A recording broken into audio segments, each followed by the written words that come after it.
Busca a Escritura, Santa Escritura, busca teu mestre dia a dia, busca aprender a doce história, que bênçãos ela te anuncia.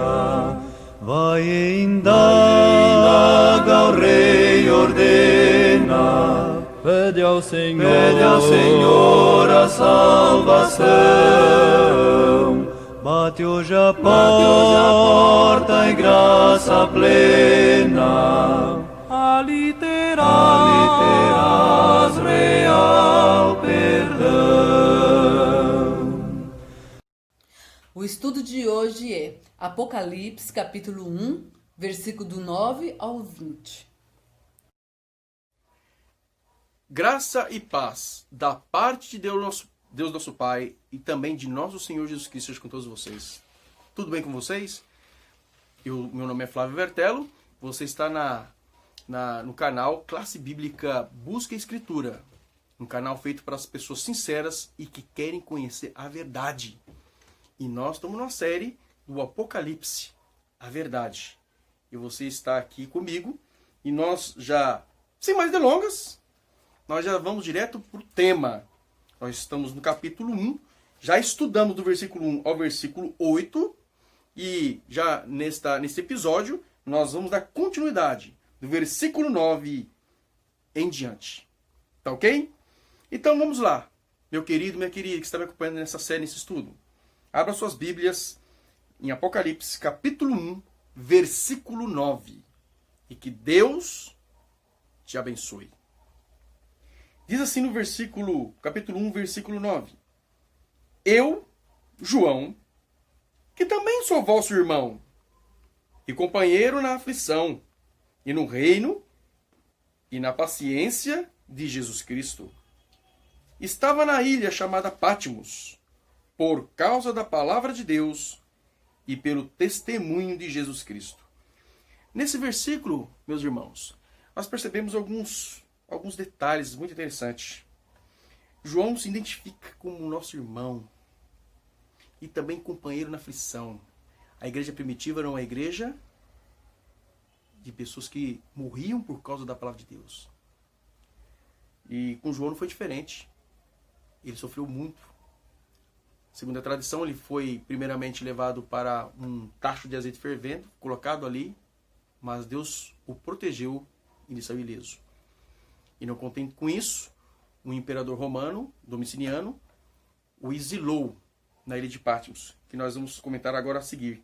E diz mais: no reino e na paciência de Jesus Cristo, no versículo 9,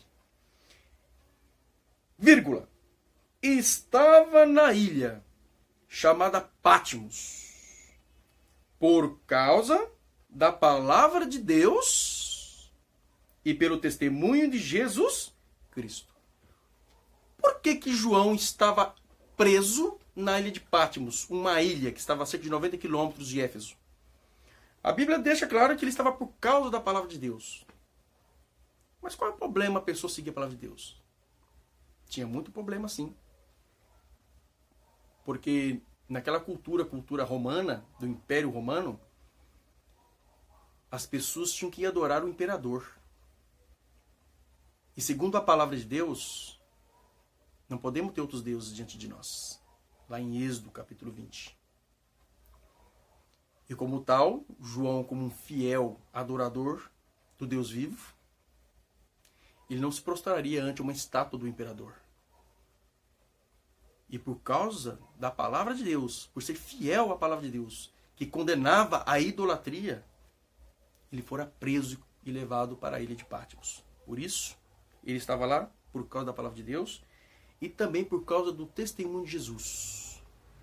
A palavra de Deus, nos tempos de João, era o Antigo Testamento. É o que nós chamamos de Antigo Testamento. Né? Começa em Gênesis e termina em Malaquias. O Novo Testamento ainda estava sendo composto. Tanto é que ele estava escrevendo aqui o último livro do Novo Testamento. Então, na igreja cristã primitiva, a Bíblia corrente eram os rolos do Antigo Testamento. E ele estava também, por causa do testemunho de Jesus, como nós já aprendemos que o testemunho é o espírito de profecia, porque João também era um profeta. Ele tinha o dom profético. Bem como os demais apóstolos também tinham o dom profético. Todos os escritores do Novo Testamento, que eram os contemporâneos de João, eles tinham o dom de profecia. Né? Estavam ainda escrevendo, eles estavam ainda profetizando de forma audível. E eles eram profetas, tinham testemunho, dom profético, espírito de profecia.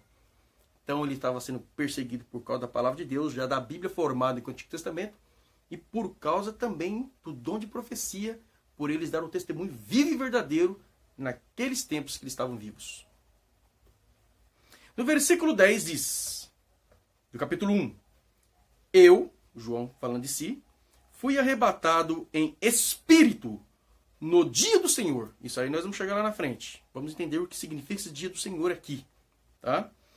E ouvi detrás de mim uma grande voz, como de trombeta. Então, João aqui no versículo 10, é-nos dito que ele foi arrebatado em espírito. O que é ser arrebatado em espírito?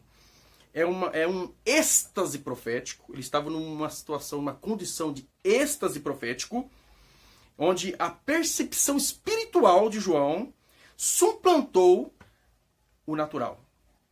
Não estava em si, vamos colocar assim. Estava realmente em espírito.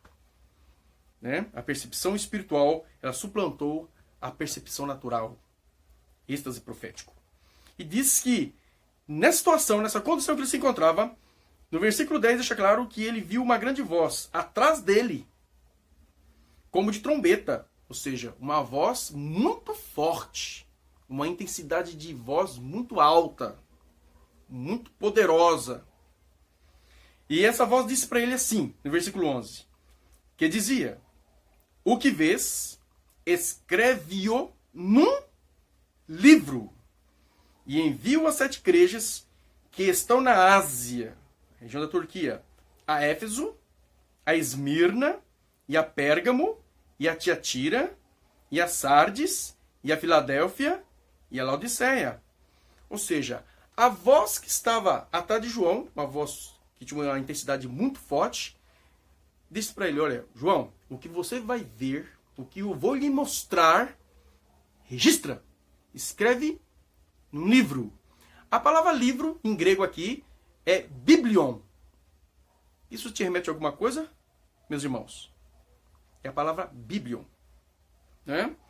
E essa voz disse mais para ele, você vai escrever no livro e você vai enviar às 7 igrejas que se encontram lá na Ásia, lá onde hoje é a Turquia.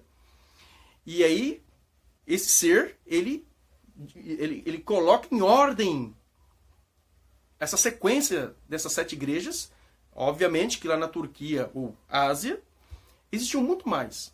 Mas Deus achou por bem pegar emprestado essas 7 igrejas literais, porque elas tinham ali características distintas que ele pegou emprestado para nos ensinar verdades muito importantes, desde a época de João, desde a época da igreja primitiva, até a volta de Jesus. Isso nós iremos aprender quando nós entrarmos no capítulo 2. E aí, nessa ordem que ele colocou, Éfeso, Esmirna, Pérgamo, Tiatira, e a Sardes, e a Filadélfia e a Laodiceia, era uma sequência geográfica. Olha que coisa interessante, era uma sequência geográfica em que o mensageiro que ia levar essas cartas, ele seguia certinho o caminho. Ele ia no lugar, Éfeso, ali na sequência. Ele ia chegar em Esmirna, depois lá em Pérgamo e assim por diante. Ou seja, não ia perder viagem. Deus, ele foi detalhista ao ponto de colocar uma sequência geográfica em que o mensageiro ele ia de uma forma direta. Que coisa fantástica o nosso Deus, não é verdade? No versículo 12, aí do capítulo 1, nos diz: E virei-me para ver quem falava comigo. E virando-me, vi 7 castiçais de ouro. Então, João viu aquela voz potente atrás dele, como de trombeta, ele olhou para trás. E o que ele viu? Viu 7 castiçais. Aí é que muitas pessoas fazem confusão. Porque o que é um castiçal? Dependendo da versão, vai falar candeeiro, candelabro. Um castiçal, na verdade, é uma peça única, onde ali existe um lugar onde se põe azeite para pôr fogo para iluminar. Então as pessoas elas confundem esses 7 castiçais com um candelabro do Antigo Testamento. Nesse caso aqui, eram 7 castiçais mesmo, cada um com uma luz distinta. E não um castiçal com 7 lâmpadas. Vamos conferir. Abra sua Bíblia no livro de Êxodo. Depois nós vamos voltar lá para o capítulo 1. A diretora aqui, a minha esposa, ela me chamou a atenção para esse detalhe. Eu agradeço a minha esposa. Deus te abençoe, Rosana, minha esposa. Amém. Êxodo capítulo 25.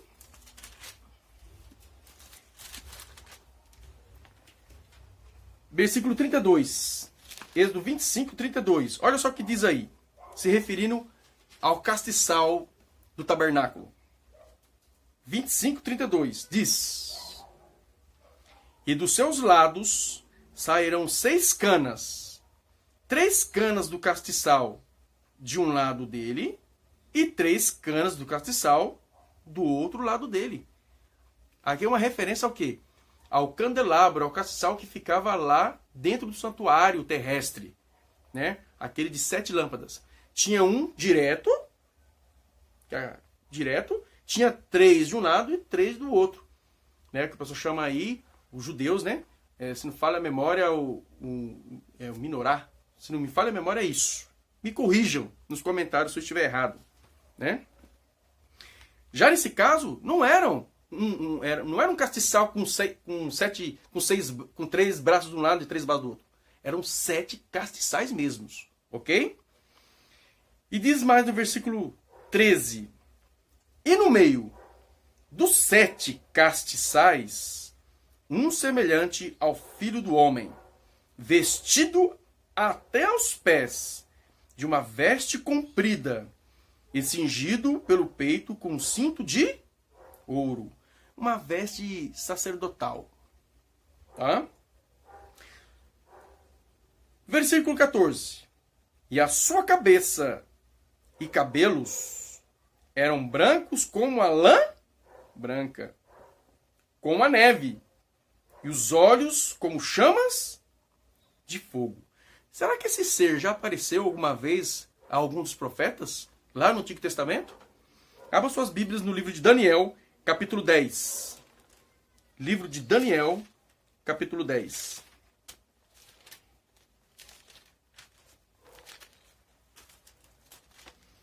Versículos 5 e 6. Lembrando que eu estou usando aqui a minha Bíblia, versão Almeida Revista e Corrigida, tá ok?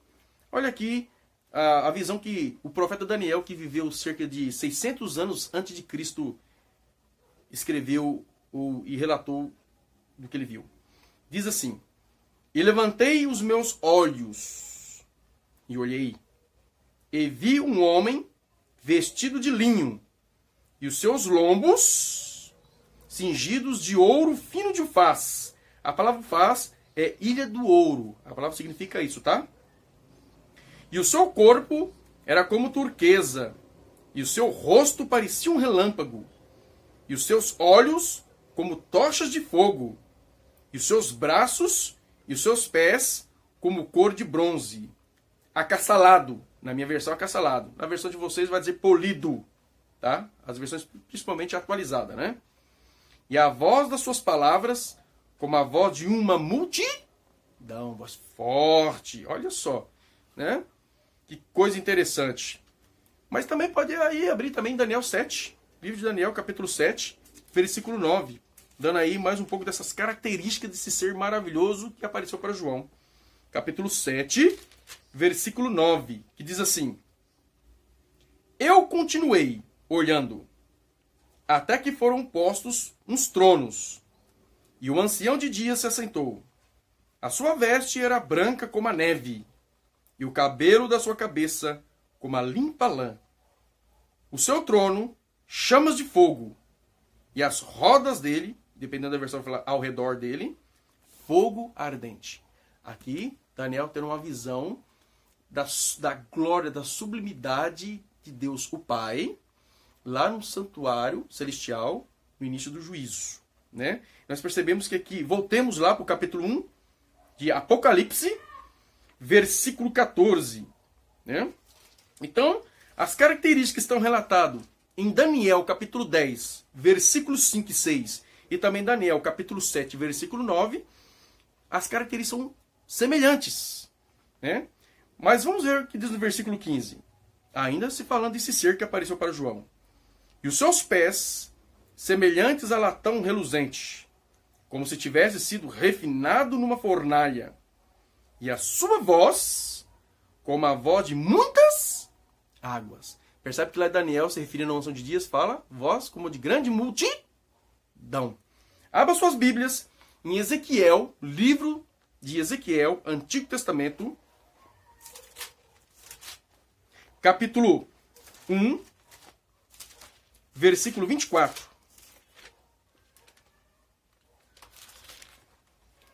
Ezequiel, capítulo 1, versículo 24, que diz assim: E andando eles, ouviu o ruído das suas asas, como o ruído de muitas águas, como a voz do Onipotente, a voz de um estrondo, como o estrépito de um exército. Parando eles, abaixavam suas asas. Percebe que o ruído de muitas águas é comparado com a voz do Onipotente. Mas quem é esse ser, afinal? Que nós já identificamos lá em Daniel e também agora em Ezequiel. E também fazendo uma comparação com o Pai. Quem é? Vamos mais. No versículo 16 diz que esse ser que estava atrás de João e começou a falar para ele escrever ao que ele estava vendo, diz 16. Apocalipse 1:16. E ele tinha na sua destra, ou seja, à direita dele, 7 estrelas. E da sua boca saía uma aguda espada de 2 fios. O seu rosto era como o sol quando na sua força resplandece. O que significa essas 7 estrelas? Nós vamos descobrir já já. Mas diz a Bíblia que da boca desse ser saía uma aguda espada de 2 fios. Como assim? Né? Abre a boca e sai uma espada lá de dentro? Devemos lembrar que o livro do Apocalipse, meus irmãos, usa uma linguagem impressionista para impactar, impressionar, chamar a atenção do leitor para entender o que realmente ele quer dizer. Eu estou aqui em minhas mãos um comentário bíblico, comentário bíblico adventista, na página, essa aqui é o número 7, que é sobre o livro do Apocalipse, na página 817. Olha, primeiramente, a espada de 2 gumes, ela vem do grego Ronfaia distomos, que quer dizer espada de 2 bocas. Olha que quer dizer, espada de 2 bocas. E o que significa isso aí? Esta interessante figura de linguagem pode derivar da imagem da espada de um homem devorando seus inimigos, sendo a ponta a sua boca, ou do formato de certas espadas antigas. Porque as espadas antigas eram assim, olha, cujo cabo era feito de forma da cabeça de um animal, com a lâmina saindo da sua boca. Então, o escritor bíblico, de acordo com a visão que Deus lhe mostrou, segundo também aquilo que ele vivia na sua época, era muito comum ter espadas em que o cabo tinha a forma da cabeça de um animal, e ali, no punho ali, de repente, um formato de uma boca abrindo, e aí saía essa como se fosse uma língua de 2 fios. Né? João usa o símbolo várias vezes. Depois nós vamos dar os outros textos que falam isso. Mencionando que a espada sai da boca de Cristo e funciona como um instrumento de punição. Ao que tudo indica, é melhor compreendê-la aqui no mesmo sentido, como um símbolo da autoridade de Cristo para julgar e, sobretudo, de seu poder em executar juízo. Olha só. O fato de a espada ter 2 gumes e ser afiada sugere o caráter incisivo de suas decisões e a eficácia de seu julgamento. Saía uma espada de 2 gumes. A eficácia do julgamento de Cristo. Fantástico, não é? Já no versículo 17, aí do capítulo 1, versículo 17, diz que depois que ele viu essa visão desse ser glorioso, olha só o que aconteceu. E eu, quando ouvi, caí a seus pés como morto. Desmaiou. E ele pôs sobre mim a sua destra, a mão direita, dizendo-me: não temas, eu sou o primeiro e o último. Jesus também, da mesma forma que o Pai, ele se identifica como o primeiro e o último. Mas para nós confirmarmos isso, abra sua Bíblia em Isaías capítulo 44. Isaías capítulo 44.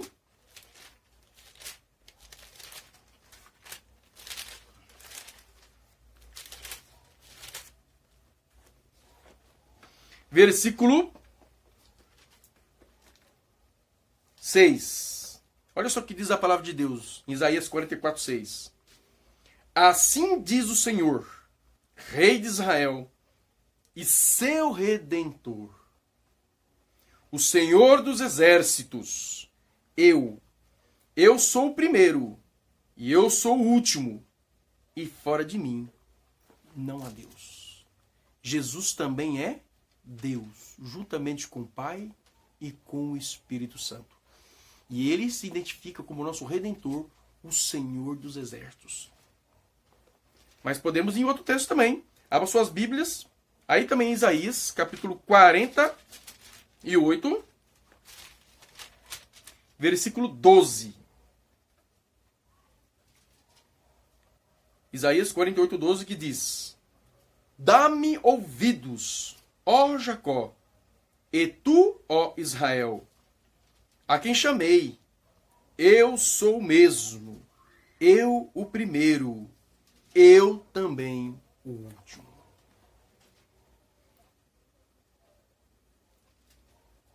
E para a gente fechar, abra suas Bíblias lá em Apocalipse, capítulo 1, voltemos lá, Apocalipse, capítulo 1, versículo 18, que diz assim: e o que vive, fui morto, mas eis aqui, estou vivo para todo sempre. Amém? Amém, meus irmãos? E tenho as chaves da morte e do inferno. A palavra inferno aqui é uma referência ao grego Hades, que quer dizer sepultura, lugar de silêncio, túmulo. Ok? Mansão dos mortos, segundo algumas versões católicas. Tá? Então nós percebemos claramente que esse ser que João viu daquela forma glorificado e que tinha características igual ao do Pai, na questão do cabelo branco, aquela coisa toda, é Jesus. Porque ele mesmo se identifica. É ele que foi morto, é ele que está vivo para todo sempre. Ressuscitou para me salvar e para salvar você e todos nós. Né? E ele, através da sua ressurreição, da vitória que ele alcançou, ressuscitando entre os mortos, ele tem as chaves da morte e do inferno. Isso é maravilhoso. No versículo 19 diz: escreve as coisas que tem visto, e as que são, e as que depois destas hão de acontecer. Então, meu querido, minha querida, o que nós estamos estudando aqui, o método que nós vamos estudar, além daquilo que eu apresentei já no primeiro episódio, de um pouco aqui, um pouco ali, que vocês percebem, nós estamos identificando muitas características da própria Bíblia, principalmente no Antigo Testamento. Né? Mas aqui Jesus já se identificou, que ele falou para João, olha, o que você viu, João? E as que são, e as que depois desta hão de acontecer. Ou seja, você vai ver isto aqui, João, as que são agora e as que vão acontecer no futuro. Escreve, relata. Então, percebemos que o livro do Apocalipse é um livro que ocorre de uma forma histórica. Então, nós vamos estudar segundo um modelo historicista. E vocês vão perceber que 90% do Apocalipse já se cumpriu. Tá? Então, aquelas pessoas que dizem que o Apocalipse ainda vai se cumprir no futuro, que tenha o conceito futurista, e aquela outra linha de pensamento que diz que o Apocalipse se cumpriu no passado com o Império Romano, que é os preteristas, né? Não tem base bíblica. Porque o próprio João, com uma ordem de Jesus, falou, olha, João, o que você tem visto, e as que são, escreve o que tem visto, as que são, e os que hão de acontecer no futuro. Ou seja, os que são hoje e até o futuro. Então é um método que nós iremos estudar aqui, e já estamos estudando. Vocês vão perceber a história, a linha histórica em plena harmonia, a minha língua está dobrando, em plena harmonia com a linha profética dada por Deus. E aqui, diz mais, para fechar o estudo de hoje, no versículo 20 diz, o mistério das 7 estrelas, olha só que coisa interessante, que estava na mão direita de Jesus, e lá no versículo 16 do capítulo 1, e agora o próprio Jesus também nos ensinando outro método de interpretação, é o de que a Bíblia se interpreta a si mesmo. E o mistério das 7 estrelas que viste na minha destra, e dos 7 castiçais, que está lá também no versículo 13 do capítulo 1, os castiçais de ouro, as 7 estrelas são os anjos das 7 igrejas. E os 7 castiçais que vistes são as 7 igrejas. Então Jesus mesmo, ele já deu o quê? O significado do que significa estrela em profecia, né? As 7 estrelas são 7 anjos e os 7 castiçais são as próprias 7 igrejas. Ok? E por hoje nós estamos terminando esse estudo. Já no próximo episódio já vamos adentrar no capítulo 2 de Apocalipse. Que Deus te abençoe. Eu te aguardo no próximo estudo. E peço que vocês façam as suas sugestões, né? Se precisa ser melhorado alguma coisa, façam suas perguntas ou as suas observações. Que Deus abençoe vocês, a sua família, e meu sincero desejo de oração. Amém.